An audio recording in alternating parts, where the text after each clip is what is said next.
De actualidad. Es una alegría contar de nuevo en Radio Sefarad con la voz de Esteban Ibarra, presidente del Movimiento contra la Intolerancia. Hola, Esteban. ¿Qué tal? ¿Cómo estáis? Encantado de nuevo de estar con vosotros.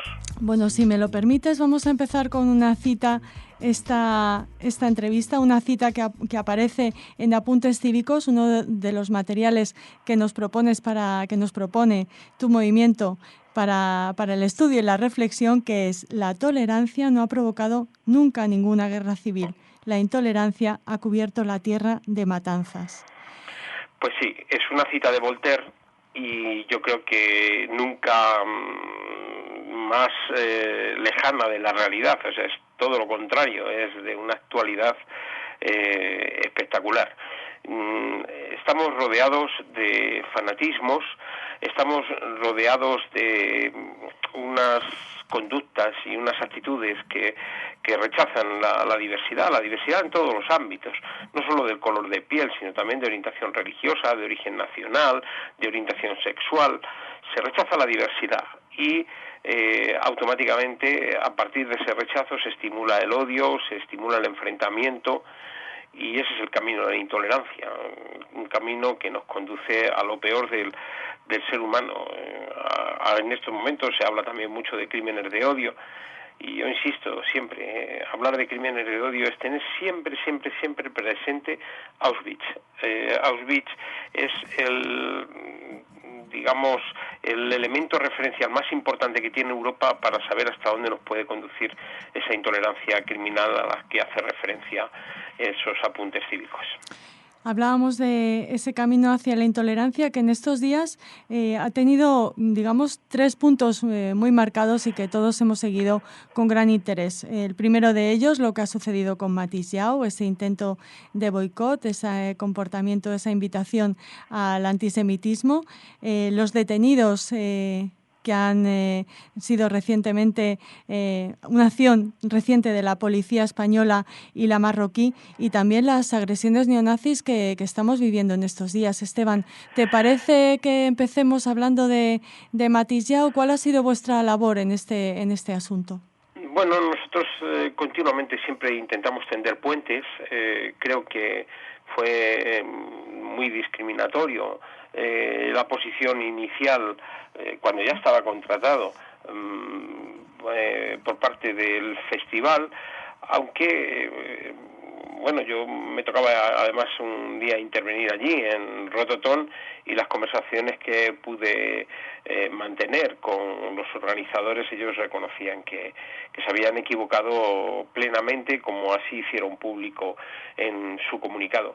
Eso fue muy positivo porque cuando ellos se dieron cuenta que estaban haciendo una discriminación, pues rápidamente evidenciaron que se habían visto empujados por el BDS, que es esta organización que llama al boicot, a las desinversiones y a la sanción para todo lo que se relacione con Israel. En el caso de Matis Yao, pues es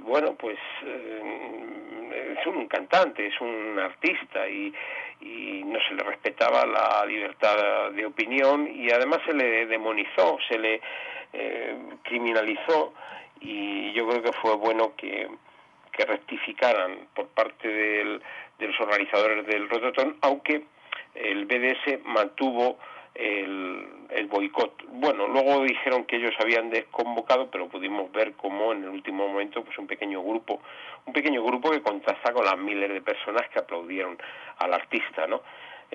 Yo creo que el tema es un aviso. Hay antisemitismo en nuestro país, antisemitismo por muchos motivos, desde muchas perspectivas, desde muchas miradas, y lo que tenemos que sacar en consecuencia, aunque el final ha sido positivo, pero hay que sacar una enseñanza, y es que hay que luchar y trabajar para erradicar el antisemitismo de nuestro país. Esteban, tú todos los días te enfrentas el rostro del BDS. ¿Crees que se está empezando a desenmascarar, que esto que ha sucedido con Matis Yao es un primer paso para que la opinión pública, los políticos, aquellos que les financian, sepan qué es y quiénes son realmente los del BDS, qué hay detrás de esta organización. Yo creo que el BDS tiene además su página donde explican sus motivos, su naturaleza. Ellos no van a reconocer el derecho a autodeterminación del pueblo israelí, y a partir de ahí pues niegan el derecho a la existencia del Estado y hacen actividades que insisten en que no son violentas ya, pero boicotean e impiden una normal convivencia. Yo creo que la gente tiene derecho a criticar a un gobierno. Lo criticamos aquí en España, en Europa, y lógicamente la crítica al gobierno de Israel pues es absolutamente legítima. No tiene nadie por qué estar de acuerdo con determinadas políticas y la crítica es legítima. Pero hay que distinguir entre lo que es una crítica legítima a un gobierno a una práctica antisemita. En el caso de Netanyahu, pues fue una práctica claramente antisemita. Solo se le planteó firmar una declaración política a una sola persona de los 250 artistas que ahí había, o sea, que fue seleccionado precisamente por su condición de judío, porque él es un artista de Estados Unidos y porque él había manifestado opiniones que no gustaban al BDS. Bueno, pero es que la libertad de opinión y la libertad de expresión son artículos centrales de la Declaración Universal de Derechos Humanos. Por lo tanto, están equivocados y lo que la gente tiene que rechazar ese tipo de prácticas, por lo tanto rechazar organizaciones que las promueven, como es el caso del BDS. ¿Crees, Esteban, y cambiando de tema, aunque seguimos hablando de lo mismo, ¿crees que en España aún no somos conscientes de lo que supone la amenaza yihadista? Yo creo que no. Yo creo que no, y es muy importante cómo lo formulas, ¿no? Porque hay que hablar de yihadismo, no hay que hablar del Islam. Aquí en España además tenemos un pupurrí mental porque es bastante la incultura, ¿no? En el caso anterior pues se suele confundir antisemitismo con el sionismo. Bueno, hay un lío cuando escuchas hablar a los periodistas, a los políticos, y dices, usted se puede parar a pensar lo que está diciendo, los términos, el lenguaje, los conceptos. Bueno, aquí pasa lo mismo, Islam, musulmán, moro, yihadista. Bueno, es un lío que es algo tremendo. Entonces, mi tesis siempre ha sido la misma. Cuando nos movilizamos contra ETA decíamos, vascos sí, ETA no. Bueno, pues aquí pasa lo mismo. Hay que decir, musulmanes sí, yihadistas no. Es la clave, esa separación entre musulmanes y yihadistas. Pero es verdad que no hay conciencia del problema, y de repente pues hay detenciones y parece ser que iban a atentar pues tanto en Marruecos como en Siria, como en España, y además iban a ir terroristas a Siria y a Irak. Bueno, este es el panorama. Acabamos de salir de un atentado en un tren francés tremendo, que podía haber sido una matanza, pero es que está reciente todavía el atentado de Charlie Hebdo y del supermercado Kosher, y también el atentado antisemita en Dinamarca.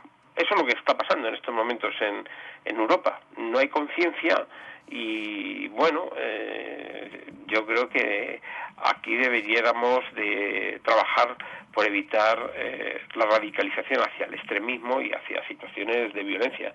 Y además pensar que la islamofobia alimenta el terrorismo yihadista. Y a su vez, el terrorismo yihadista alimenta la islamofobia. Y este es un círculo infernal que tenemos que romper, y lo tenemos que romper sabiendo combatir ambas cosas a la vez. Por un lado la islamofobia y por otro lado el yihadismo. Hablamos ahora, si te parece, de esas agresiones neonazis a las que siempre estáis tan atentos en el movimiento contra la intolerancia y en su denuncia. Claro, es que es más de lo mismo. Yo insisto siempre que el neonazismo y el yihadismo son las dos caras de la misma moneda.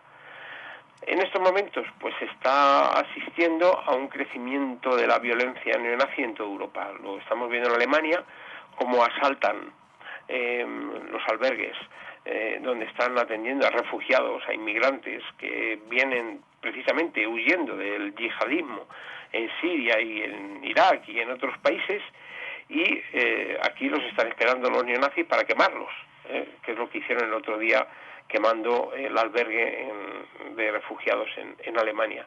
Y estos neonazis, a su vez, estimulan el movimiento neonazi en toda Europa y, por lo tanto, en España.